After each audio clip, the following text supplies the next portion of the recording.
¿Qué es lo que hace que una persona que comienza a experimentar una sustancia, eh, el alcohol, bueno, cualquiera sea, eh, en un determinado momento aumente la cantidad consumida, la frecuencia con la que consume, pase a tener un consumo de riesgo o desarrolle una situación de abuso o dependencia de la sustancia? Esa pregunta todavía no la podemos contestar con certeza. Seguramente sabemos que existen múltiples factores, que no existe una única causa, sino que el mecanismo debe ser multicausal y que en él intervienen factores dependientes de la sustancia, de la persona y del entorno. En cuanto a la sustancia, las distintas sustancias tienen distinto potencial adictivo. Por ejemplo, la cocaína y la nicotina son sustancias que tienen un gran potencial adictivo. Es difícil pensar en alguien, en un fumador que consuma ocasionalmente. La mayoría de los fumadores que todos conocemos tienen una dependencia al tabaco. En cambio, hay otras sustancias como la marihuana o el LSD que tienen menor potencial adictivo. La vía y la dosis de administración también. El efecto adictivo va a depender de la rapidez con que la sustancia es introducida en el torrente sanguíneo y llega al cerebro y produce su efecto, y a su vez con la duración del efecto. Cuanto más rápido es el inicio y más breve es la duración, mayor es el potencial adictivo de esa sustancia. Entonces, por ejemplo, si se trata de la cocaína, el riesgo de adicción va a ser mayor si se utiliza de manera intravenosa que si se utiliza de manera inhalada. El costo, la accesibilidad y la disponibilidad de la sustancia también influyen. Si una sustancia es fácilmente accesible y de bajo costo, va a ser preferida que una sustancia más difícil de obtener.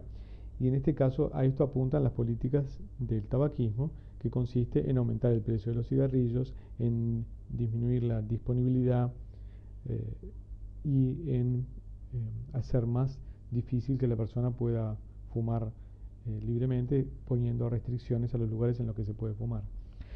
Existen factores genéticos, biomoleculares, neurobiológicos y psicológicos. En cuanto a los genéticos, se habla, por ejemplo, de una predisposición a la dependencia al alcohol de base genética y a su asociación en comorbilidad con los trastornos depresivos.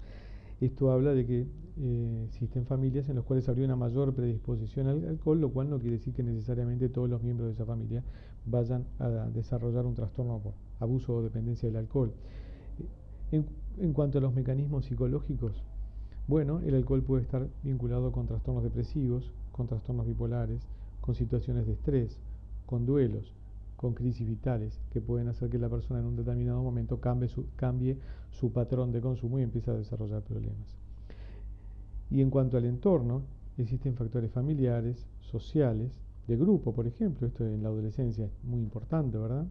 El efecto de los grupos, pero también grupos profesionales que son especialmente eh, que están especialmente predispuestos a desarrollar eh, consumo problemático de alcohol, ¿verdad? Factores económicos, sanitarios y culturales. Existen culturas en las cuales está prohibido el consumo de alcohol, como los musulmanes, y existen otras en las cuales el alcohol forma parte de las prácticas religiosas, como la tradición judío-cristiana. En lo que queda de esta charla, nosotros nos vamos a referir específicamente a los problemas relacionados con el consumo del alcohol. Veamos un poco los efectos del alcohol. Los efectos son conocidos por todos, ¿verdad? Están asociados con la alegría, con la expansividad, con los festejos, con la fiesta. Y las fiestas son abundantemente regadas con alcohol en algunas ocasiones, ¿no? Como es el caso del Carnaval de la Pedrera.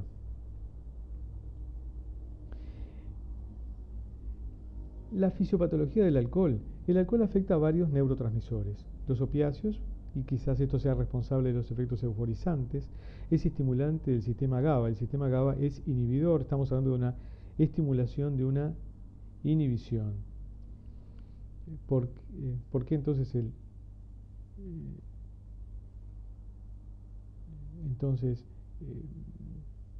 el alcohol tiene ese efecto desinhibidor? Bueno, inicialmente el alcohol se inhibirían sectores del sistema nervioso más relacionados con el autocontrol, por lo tanto la persona se siente más desinhibida, pero con dosis mayores resulta el efecto sedante y ansiolítico. Aumentan el número de receptores del glutamato en el sistema nervioso central y también están involucrados el mecanismo de la serotonina y la dopamina. La supresión del alcohol es seguida de una gran excitabilidad del sistema nervioso central que puede llegar a producir muerte neuronal y degeneración cerebelosa. Los cuadros de intoxicación van a depender de la dosis, de la velocidad con que se absorbe y de la tolerancia de la persona al alcohol.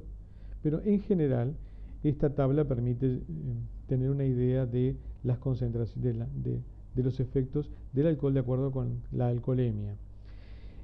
En dosis bajas produce euforia, sobrevaloración de facultades, la persona se puede creer que puede manejar una moto a alta velocidad o un auto en situaciones de riesgo, pero al mismo tiempo disminuyen los reflejos. Produce desinhibición y dificultades para hablar y coordinar los movimientos. En dosis mayores, embriaguez con pérdida de control de las facultades superiores, descoordinación del habla y de la marcha, y puede llegar a producir somnolencia, coma y muerte. La alcoholemia permitida en Uruguay actualmente es de 0,3 gramos por litro. ¿En qué consisten los cuadros de abstinencia alcohólica? Bueno, podemos tener cuadros de abstinencia leve, moderado, severos. La abstinencia leve está dada por náuseas, inquietud, irritabilidad, temblor, sudoración, insomnio y craving. Craving, como decíamos antes, es la búsqueda compulsiva de la sustancia y la necesidad de volver a consumir. Los síntomas moderados de abstinencia moderada son el temblor generalizado, la fiebre, las convulsiones, la taquicardia, deshidratación y disionía. Y el síndrome de abstinencia severo está dado por lo que se llama delirium por abstinencia alcohólica. Delirium es igual a los delirium que ustedes van a ver en la clase de confusión mental. Es un síndrome cerebral orgánico similar a los otros estados de delirium, pero con algunas características especiales. Delirium tremens porque se asocia al temblor y predominan en este caso las alucinaciones visuales muy vívidas, oníricas porque tienen como la característica del sueño, y aparecen zoopsias, que son la visión de pequeños animales, son insectos o animales reptantes que junto con las parestesias que tienen los alcohólicos por la polineuropatía le da la sensación de que los bichitos caminan por la piel o por debajo de la piel. El delirium por abstinencia alcohólica, el delirium tremens, tiene una mortalidad de 15%. Riesgos y mortalidad del alcohol. El alcohol es responsable de un alto número de muertes por cirrosis, por accidentes de tránsito, por tumores de boca, esófago, hígado, mama, pero también es responsable de un alto número de homicidios, de suicidios y de accidentes cerebrales hemorrágicos, además del síndrome fetal alcohólico, por el cual está recomendado que se abstengan de beber alcohol en cualquier cantidad todas aquellas personas, todas aquellas mujeres que estén embarazadas o que estén en situación de quedar embarazadas. El impacto de los accidentes de tránsito en nuestro país aparecen en esta tabla, es información también procedente de la Junta Nacional de Drogas.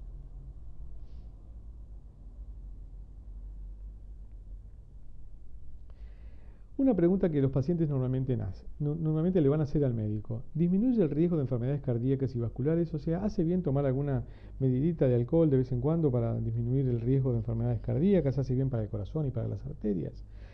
En este caso hay que considerar la edad, la cantidad de alcohol que se consume, el sexo, la bebida que se consume y las comorbilidades, ¿verdad? Entonces, considerar el riesgo de alcoholismo y riesgo global antes de dar una recomendación. O sea, quizás sea bueno y tenga un efecto protector, como muestran algunos de los estudios, el tomar 2 copas de vino tinto por día, pero cuidado con esa recomendación si la persona está en una situación de vulnerabilidad al alcohol, ya sea porque tuvo previamente o tiene actualmente un trastorno por dependencia o abuso del alcohol.